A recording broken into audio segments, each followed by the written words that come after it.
আসসালামু আলাইকুম ওয়া রাহমাতুল্লাহ। আমার প্রিয় শিক্ষার্থী, তার সাথে জড়িত অভিভাবক এবং তার সাথে জড়িত শিক্ষক, যারা আমাদের এই জুনাইদ টিউটোরিয়ালের কোর্সগুলোতে সাথে থাকেন, আপনাদের সবাইকে ধন্যবাদ। এবং আমরা আলোর ঘটনা অধ্যায় নিয়ে আলোচনা করেছি এবং এখানে আমি কথা দিয়েছি যে কয়েকটা ক্লাস নিব এবং এই ক্লাসগুলো ইনশাআল্লাহ খুব ভালোভাবে নেওয়া হবে। ঠিক তারই ধারাবাহিকতায় আজকে আমরা চলে এসেছি আমাদের এই 3 নাম্বার ক্লাসে। তো 3 নাম্বার ক্লাসে অনেক কিছু আমরা শিখবো আজকে, এবং তার পাশাপাশি আরো বিভিন্ন ধরনের ব্যাখ্যামূলক প্রশ্ন আমরা জানবো। দেখো, এইটা হচ্ছে তোমাদের বই। তোমরা যারা আমাদের এই কোর্সগুলোর জন্য অপেক্ষা করো, তোমাদেরকে একটু আপডেট একটা নিউজ দিই। তোমরা যারা এই কোর্সগুলো দেখো, তাদের মধ্যে আমার একমাত্র ফেসবুক পেজে যদি যুক্ত থাকো, জুনাইদ টিউটোরিয়াল, এটা হচ্ছে আমার একমাত্র ফেসবুক পেজ। এখানে যুক্ত থাকলে তুমি এই ক্লাসের নোটস, পিডিএফ, তার পাশাপাশি বিভিন্ন ধরনের প্রশ্ন যেগুলো সলভ করা থাকে এগুলো সহ তোমরা পাবে, প্র্যাকটিস শিট সহ পাবা। এবং আমার আরো একটা YouTube channel north south online school, যেখানে আমি তার পাশাপাশি আরো কয়েকজন থাকে। তোমরা যদি এখানে যুক্ত থাকো তাহলে তোমরা সমস্ত সাবজেক্টের একটা প্যাকেজ পেয়ে যাবা, এবং এই যে কোর্সগুলো, এই কোর্সের ভিডিও ঠিক ওইখানে আপলোড হয়। যাই হোক, বেশি কথা না বাড়িয়ে চলে যাই আজকের আলোচনায়। দেখো, এর আগের দিন আমরা যা আলোচনা করেছি সেখানে আমরা পড়েছি যে প্রতিফলন কোণ কাকে বলে, এবং প্রতিফলন কয় ধরনের এটা আমরা জেনেছি। প্রতিফলন হচ্ছে দুই ধরনের, একটি হচ্ছে নিয়মিত প্রতিফলন আর একটি হচ্ছে অনিয়মিত প্রতিফলন। এখন নিয়মিত প্রতিফলনের জন্য দর্পণটা বা যে তলটা, এই তলটা কেমন, এটা হচ্ছে সমতল, সমান। আর অনিয়মিত প্রতিফলনের জন্য যে তলটা, এটা কি, এটা হচ্ছে এবড়ো খেবড়ো, মানে অমসৃণ, অমসৃণ। অনিয়মিত প্রতিফলনের অপর নাম কি? বিক্ষিপ্ত প্রতিফলন এবং ব্যপ্ত প্রতিফলন। এই জিনিসগুলো এমসিকিউর জন্য অত্যন্ত কার্যকরী, ঠিক আছে? এবার দেখো, বলছে দর্পণে আলোর প্রতিফলনের নিয়ম। অর্থাৎ দর্পণ মানে কি বলছি? দর্পণ মানে, এর আগের দিন তোমাকে বলছি যে দর্পণ মানে হচ্ছে আয়না। দর্পণ মানে আয়না। এই যে আয়না, এখানে প্রতিফলনের একটা নিয়ম আছে। এই প্রতিফলনের নিয়মটা নিয়ে আমরা একটু আলোচনা করব। বলছে, তার আগে আমি তোমাদেরকে একটু বলি। তুমি মনে করো, দাঁড়াও, তোমাদেরকে আমি একটু একে বুঝাই, তাহলে তোমরা একটু বেশি বুঝবা। তোমরা একটা বল নাও। কি নাও? বল নাও। তো এই বলটা নিয়ে তুমি কি করবা? বলটা নিয়ে তুমি এক কাজ করবা। তোমার কাজ হচ্ছে, বলটা তুমি নিলা, হ্যাঁ, বলটা নিয়ে মনে করো তোমাদেরকে আমি এখানে একটু চিত্রটা আর্ট করে দেখাই। যে মনে করো এটা একটা দেওয়াল নিলাম, এটা মনে করো একটা দেওয়াল নিলাম। এই যে এই মামুর বেড়া, এই হচ্ছে একটা দেওয়াল। এই হচ্ছে একটা দেওয়াল। আর এখানে মনে করো তুমি একটা নির্দিষ্ট একটা দূর থেকে, হ্যাঁ, একটা নির্দিষ্ট একটা দূর থেকে তুমি এখানে একটা বল মারবা, একটা বল তুমি নিক্ষেপ করবা। মনে করো এটা একটা বল, এই বলটা তুমি কি করবা? নিক্ষেপ করবা। একটু কালারটা চেঞ্জ করে দিই, তাহলে সুন্দর দেখাবে। ওকে, এখানে তুমি একটা বল নিছো। এই বল নেওয়ার পরে তোমার এখন কাজ কি? তুমি বলটাকে ঠিক এখান থেকে এখানে নিক্ষেপ করবা, এখান থেকে এখানে নিক্ষেপ করবা, বা এখান থেকে এখানে নিক্ষেপ করলা, এখান থেকে এখানে নিক্ষেপ করলা। তো তোমাদেরকে এর আগের দিন যখন আমি পড়াইছি তখন বলছিলাম, এই যে প্রতিফলনের নিয়ম, এই যে প্রতিফলনের একটা নিয়ম, এই যে যে রশ্মিটা সমতলে গিয়ে পড়লো, এই রশ্মিটার নাম কি? এই রশ্মিটার নাম হলো কোন রশ্মি? আপতিত রশ্মি। এখন আপতিত রশ্মি কি এখানে থেকে যাবে? না, আপতিত রশ্মি এখান থেকে আবার প্রতিফলিত হবে। কি হবে? প্রতিফলিত হবে। এই দেখো, এখানে যে কোণে পড়ছে ঠিক সেই কোণে কিন্তু এটা ঠিক এই দিকে চলে আসবে, এটা ঠিক এই দিকে চলে আসবে। তো দেখো, এইখানে মনে করো একটা আমরা লম্ব টানবো, এই একটা লম্ব আমি মনে করো এখানে টানলাম, যদি এটা মিস্টেক হয়ে যাচ্ছে একটু, তো যাই হোক, তোমরা এটা দেখো। তো এখানে যখন এটা আসলো তখন দেখতেছ যে এর মধ্যে একটা কোণ উৎপন্ন হয়েছে, কোণ, এর মধ্যে একটা কোণ উৎপন্ন হয়ে গেছে। এই যে কোণ, এই কোণে, অর্থাৎ এই কোণ আর এই কোণ সমান। কোন কোণ আর কোন কোণ সমান? এই কোণ আর এই কোণ সমান। এই সমান কোণটাকে বলা হয়েছে আপতন কোণ। আপতন কোণ এবং প্রতিফলন কোণ কি? সমান। এটাই এবার আমরা এখানে দেখব। চলো একটু পড়ি। বলছে কোন দেওয়ালে বল ছুঁড়ে মারলে তা দেওয়াল থেকে যেভাবে ধাক্কা খেয়ে ফিরে আসে, দর্পণে আলোর প্রতিফলনের ঘটনায় অনেকটা তার মতন। তুমি একটা বল নিলা, বলটাকে দেওয়ালে নিক্ষেপ করলা, বলটা সেখানে বাধা পেয়ে আবার কি ফিরে আসলো। এই যে ফিরে আসার ঘটনা, এটাই হচ্ছে প্রতিফলন। কোন বলকে তুমি যদি সোজাভাবে দেওয়ালে ছুঁড়ে দাও, তাহলে দেওয়ালে লেগে সোজাভাবে ফিরে আসবে। অর্থাৎ তুমি যেভাবে নিক্ষেপ করবা ঠিক একইভাবে সেটা ফিরে আসবে।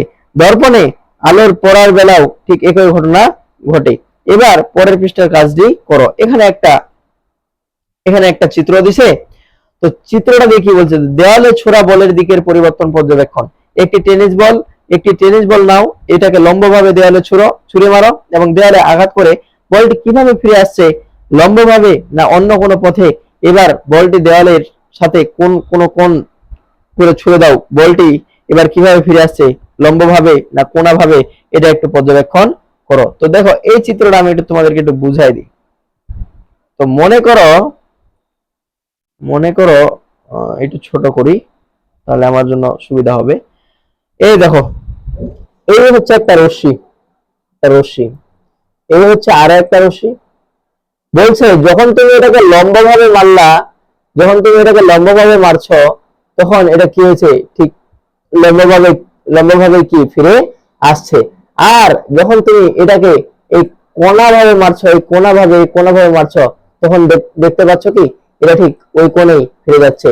অর্থাৎ আপতন কোণ এবং প্রতিফলন কোণ সমান। তুমি যদি কোনো কিছুকে খাড়াভাবে নিক্ষেপ করো, সেটা খাড়াভাবে ফিরে আসবে।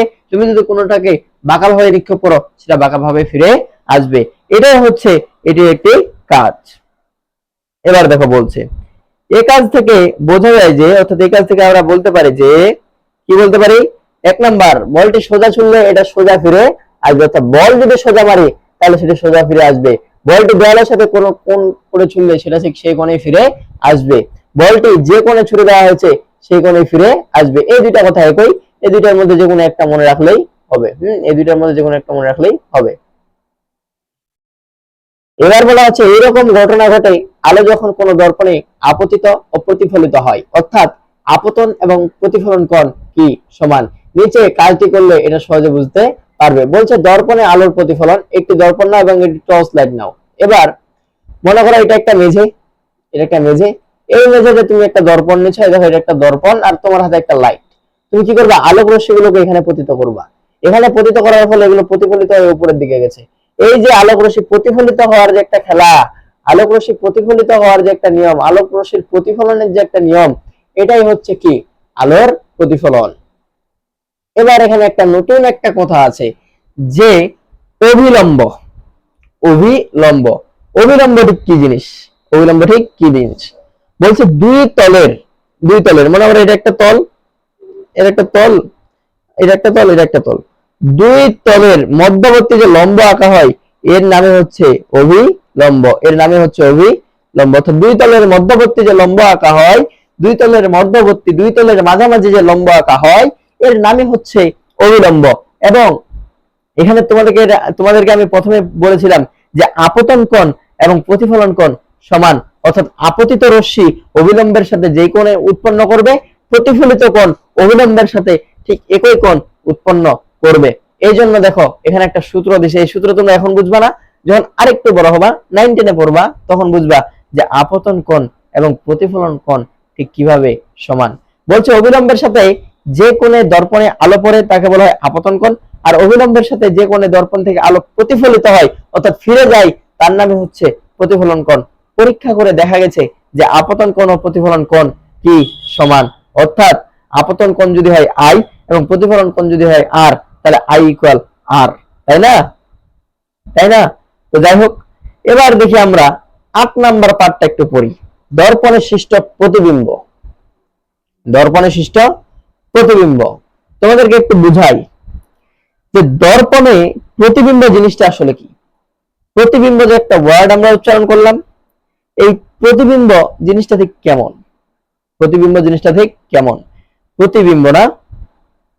প্রতিবিম্ব। আচ্ছা যাই হোক, তোমাদেরকে আমি এটা একটু ইউটিউব থেকে দেখাই, তাহলে তোমাদের মাথায় একটু খুব সহজেই আসবে জিনিসগুলো। প্রতিবিম্ব প্রতিবিম্ব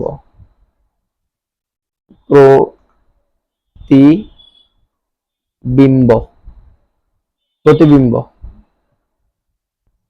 প্রতিবিম্ব, প্রতিবিম্ব, আচ্ছা প্রতিবিম্ব। ওমা বড় বড় ভিডিও চলে আসছে কেন? বড় বড় ভিডিও চলে আসছে কেন? আচ্ছা এটা এটা উত্তল দর্পণ, অবতল দর্পণ। তোমাদেরকে এটা দেখাই, দেখো দেখো এই লোক কি করছে জানো? আচ্ছা এটাও তো এনাফ নয়, তোমাদেরকে বোঝানোর জন্য এতটুকু যথেষ্ট নয়। তোমাদেরকে বোঝানোর জন্য আমি একটু ভালো জিনিস, ভালো এটা দেখো, এটা দেখো, এটাতে বুঝবা, এটাতে শিওর বুঝবা। এরা এখানে একটা দর্পণ নিচে। এবার এই মহিলা কি করছে জানো? এই দর্পণের সামনে দাঁড়া হলো। দেখো এটা হচ্ছে একটা দর্পণ। এই দর্পণে এই মহিলা এখানে দাঁড়া হয়েছে এবং দর্পণে তার চেহারা দেখা যাচ্ছে। এই যে দর্পণে তার চেহারা দেখা যাচ্ছে, এই যে দর্পণে তার সমান সমান প্রতিবিম্ব দেখা যাচ্ছে, এই যে তার প্রতিচ্ছবি দেখা যাচ্ছে, এর নামে হচ্ছে কি? প্রতিবিম্ব। এর নামে হচ্ছে প্রতিবিম্ব। ঠিক আছে, বোঝা গেছে? আচ্ছা, বলছে আমরা জানি যে কোন বস্তু থেকে আলো প্রতিফলিত হয়ে আমাদের চোখে পড়লে আমরা বস্তুটি দেখতে পাই, অর্থাৎ আলো যদি প্রতিফলিত না হয় আমরা কখনোই সেটাকে দেখতে পাবো না। কিন্তু কোন বস্তু থেকে আলো প্রতিফলিত হয়ে কোন মসৃণ বা চকচকে পৃষ্ঠে পড়লে ওই পৃষ্ঠে বস্তুটির প্রতিবিম্ব সৃষ্টি হয়, অর্থাৎ চকচকে পৃষ্ঠে প্রতিবিম্ব দেখা যায়। কোন দর্পণ বা আয়না ও স্থির পানি এর পরিচিতি উদাহরণ, অর্থাৎ সবচেয়ে পরিচিত উদাহরণ হচ্ছে আয়না, স্থির পানি। স্থির পানিতে গিয়ে নিজের ছবিটা তুমি দেখতে পাবা। আমরা যদি কোনো দর্পণের সামনে দাঁড়াই তাহলে আমাদের প্রতিবিম্ব দেখতে পাই, অর্থাৎ দর্পণের সামনে দাঁড়ালে আমরা প্রতিবিম্ব দেখতে পাই। এখন বলা হয়েছে, এখানে এত কিছু পড়ার আমাদের মতো সময় নাই। আমি যদি এখানে দেখব যে দর্পণে সৃষ্ট প্রতিবিম্ব সমান সমান আকৃতির, দর্পণ থেকে তোমার দূরত্ব ও প্রতিবিম্বের দূরত্ব সমান, অর্থাৎ তুমি দর্পণ থেকে যত দূরে থাকবা প্রতিবিম্ব ঠিক ততটুকু দূরত্বেই থাকবে। ঠিক আছে, এটা বোঝা গেছে? আচ্ছা,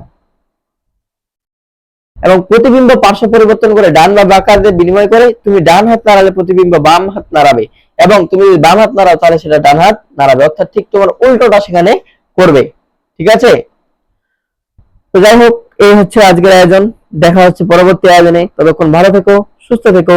আসসালামু আলাইকুম ওয়া রাহমাতুল্লাহ।